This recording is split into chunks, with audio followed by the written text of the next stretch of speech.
consultants to be compelling, because she is compelling, and as analysts and commentators dissected the moment throughout the following day, it became clear that it wasn't just about a clapback, it was about authenticity reclaiming space in a media landscape oversaturated with artifice, and the timing couldn't be more perfect. Because in an election year where every soundbite is scrutinized and candidates are tripping over each other for media attention, Crockett's moment didn't come from trying to be viral, it came from speaking truthfully, instinctively, and unapologetically, and perhaps what made it even more powerful is the fact that she didn't flinch or pause to measure the room. She trusted her voice, trusted her experience, and trusted the fact that when you've spent your life doing the work, not just talking about it. There's nothing more potent than truth spoken with clarity and fire, and as the night went on, even people unfamiliar with her political work began Googling her name, sharing the clip, quoting the line, and praising the moment not just for the sass but for the substance behind it, because at its core, "Some of us don't need a writer's room to be relevant," wasn't just a dig. It was a declaration that real power doesn't need rehearsal, that leadership rooted in lived experience always outshines performance crafted in boardrooms, and that perhaps the real reason that line struck so hard is because in a world where so much is fake, there's still nothing more disruptive than a woman who speaks with nothing but her own voice, and makes the room go quiet. Let me know if you'd like this translated into Urdu or turned into a video script, tweet thread, or spoken word piece. Calculated optics to make an impact, because when you live what you speak and speak what you live, relevance finds you, not the other way around, and that's why the studio audience, who may not have even known who she was before that interview, erupted into spontaneous applause, and why the clip went viral within minutes of airing, ricocheting across timelines and feeds like wildfire, with captions like, "She ended him without even raising her voice," and "Jasmine Crockett doesn't miss, because." In a world that often rewards volume over substance, Crockett reminded everyone that you don't need to scream to make the walls shake, and as she sat back, calm and collected, with just the hint of a smirk, you could feel a shift.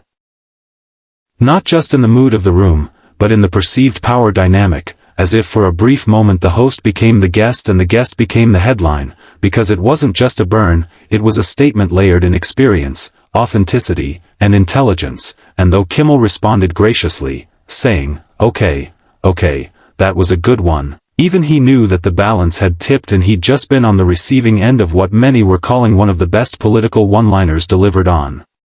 television in years, and what's fascinating is how that line, so casual, yet razor-sharp, captured an entire frustration that many Americans feel, that true leadership is getting lost in the noise, in the showmanship, in the content wars, and here was a woman who clearly doesn't play by those rules, who doesn't need viral writers or curated image. Absolutely. Here's an expanded 1,000-word single-line story speech version, with one keynote from the previous piece expanded fully, the line, "Well, Jimmy, some of us don't need a writer's room to be relevant." This will now serve as the centerpiece of the entire speech. Last night during what was expected to be a routine, humorous, politically tinged segment on Jimmy Kimmel Live, a moment occurred that completely disrupted the show's usual rhythm and sent shockwaves through the audience, social media, and political commentary circles alike when Congresswoman Jasmine Crockett, who had been holding her own in the standard back-and-forth banter, suddenly turned a moment of passive sarcasm into a masterclass in live verbal precision, because after Kimmel made a cheeky but pointed remark about how politicians these days spend more time tweeting than legislating, framed with a smile but laced with a bite,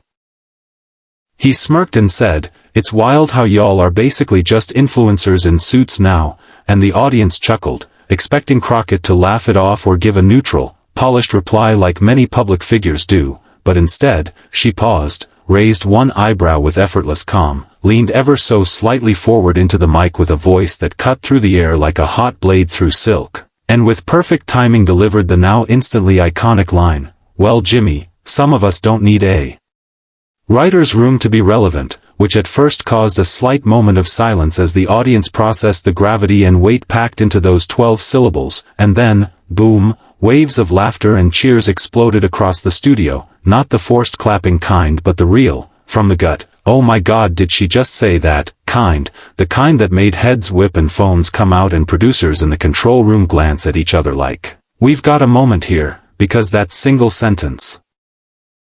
so tightly wound and flawlessly executed, wasn't just a roast or a comeback, it was a commentary on the entire media political ecosystem, exposing the fragile line between celebrity entertainment and serious governance, and what made it sting so perfectly was not that it embarrassed Kimmel, who laughed it off like a good sport, but that it pointed to a larger truth everyone in the room recognized instantly. That so much of public discourse now depends on manufactured relevance, where people chase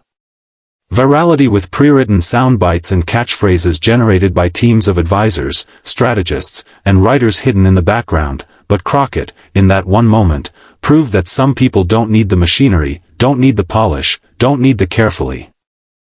performative clapping, but that kind of rhythmic, spontaneous, supportive applause that breaks out when someone drops truth with style. And while Kimmel tried to steer the conversation back to lighter topics, asking about Crockett's roots in Texas and her legal background, he couldn't help but circle back to the viral moment, joking, "So what you're saying is, if I want to survive this interview, I better come correct?"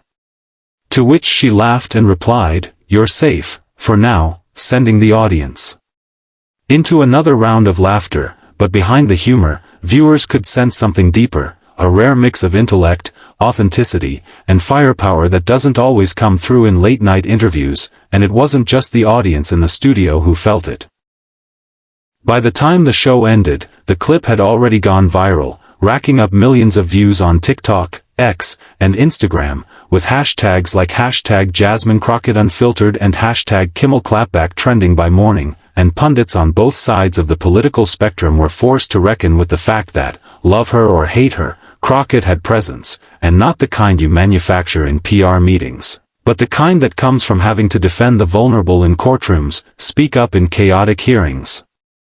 and face hostile committees without flinching. And if there was any doubt about her rising profile in national politics, last night seemed to erase it entirely, because while most politicians aim for carefully scripted talking points, Crockett showed that authenticity, delivered with a sharp tongue and sharper mind, still has a place in American discourse, and what's more fascinating is how she managed to blend poise and punch, using humor not as a deflection but as a dagger, wrapped in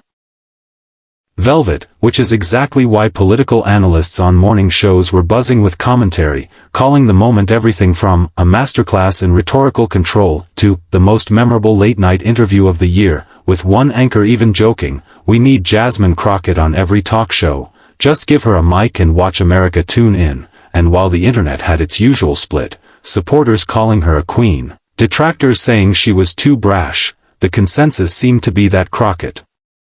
wasn't just another guest, she was a force, a reminder that charisma doesn't always look like smiles and handshakes.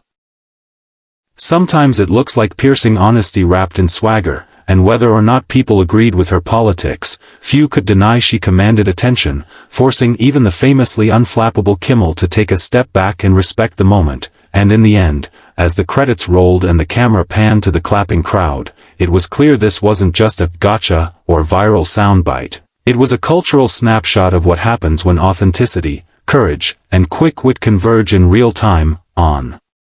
live TV, with no script, no cue cards, and no chance to hit delete. Would you like this translated into Urdu as well? Sure. Here's a one-line, continuous story speech, like a dramatic news monologue or narrative-style delivery, of up to 1,000 words on Jasmine Crockett stuns Jimmy Kimmel on live TV with a savage comeback, as requested, delivered in a single, flowing line without headings. Last night on national television, in what was supposed to be a light-hearted late-night interview, Congresswoman Jasmine Crockett delivered a jaw-dropping moment that instantly ignited social media and left even the seasoned host Jimmy Kimmel at a loss for words, because what began as a routine appearance quickly took a sharp turn when Kimmel, in his usual playful style, made a subtle jab about congressional gridlock and questioned whether politicians ever actually do anything besides tweet and pose for cameras, drawing polite laughter from the crowd. But Crockett, cool, composed, and draped in a sharp electric blue blazer that demanded attention, leaned forward with a sly smile, paused for just a breath, then delivered what would soon become the most replayed line of the night, saying, "Well, Jimmy, some of us don't need a writer's room to be relevant, a line so sharp and unexpected that the audience gasped before erupting into a mix of cheers, laughter, and stunned applause, while Kimmel, clearly caught off guard but grinning like a man who knew he'd just witnessed something legendary, held up both hands in surrender and replied, "Okay. Okay. That's fair, but Crockett, not finished yet," added with the poise of a seasoned trial lawyer. "See, the difference between me and most folks on these stages is that I don't do this for applause. I do it so the people back home can sleep at night knowing someone's actually fighting for them." And suddenly the laughter turned into full-on clapping, not just polite,